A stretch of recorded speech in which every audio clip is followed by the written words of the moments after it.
So there was talk of Wilfredo Gomez moving up in weight to challenge Danny Little Red Lopez for his featherweight title back in the late 1970s. But Lopez's defeat to Salvador Sanchez in 1980 threw a wrench into those plans. So who would have won if those two would have met in 1979? Danny Little Red Lopez was a television favorite and a precursor to Arturo Gatti in terms of fistic drama. He didn't have Gotti's underrated boxing skills, however. Little Red could not dance or move laterally to save his life. Lopez's strengths were his right hand and his determination, and he could take heaps of punishment. He was tall for a featherweight, and he was able to impose his superior strength on his smaller foes.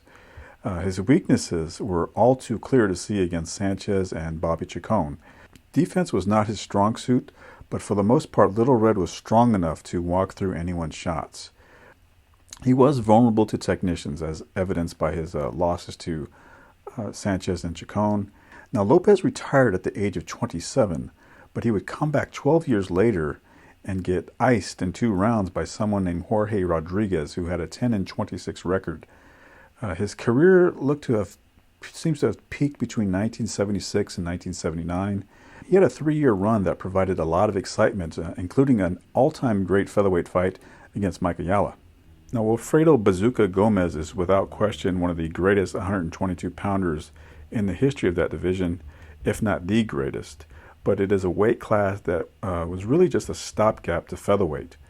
Now, Gomez was retired by the age of 33, and that is slightly above the norm in the lower weight classes. He was considered shot by the age of 28, but managed to upset Rocky Lockridge to gain the WBA junior lightweight title. That was a disputed win, but it was still a close fight. I thought Gomez was at his best around 1980 when he destroyed a pretty skilled fighter named Derek Holmes on NBC. He did also have his great moments against Carlos Zarate, Lupe Pintor, and Juan Laporte. These were all better than Derek Holmes, of course, but that fight in particular really showcased everything Gomez could do. He could punch with power and play defense when he wanted to. Okay, so who would win between these two? I flip-flopped on this one a little bit because Gomez is obviously the more technically skilled, and he's on another level athletically than Little Red Lopez. But Lopez, he has that rare type of determination and staying power that has to be taken into account. And that's an intangible quality that is hard to measure. You can't put something like that in a video game.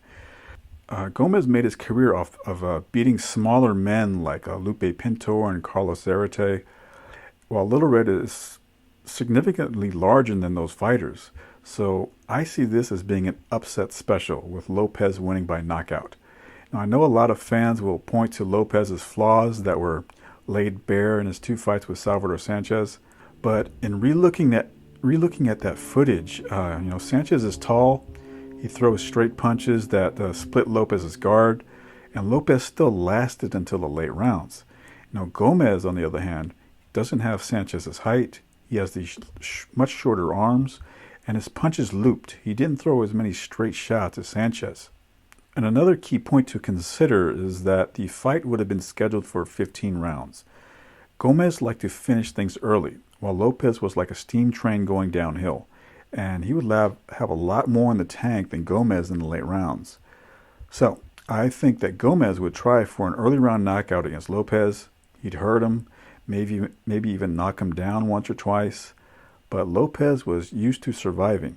He'd keep coming and wear down the smaller Gomez with pressure, and eventually he'd clip him with that big right, probably in the championship rounds. Gomez was, for the most part, not a late rounds closer. He'd blitz lesser opposition in the early rounds, while Lopez was all about using superior endurance to outlast his opposition. And that would be the necessary trump card here.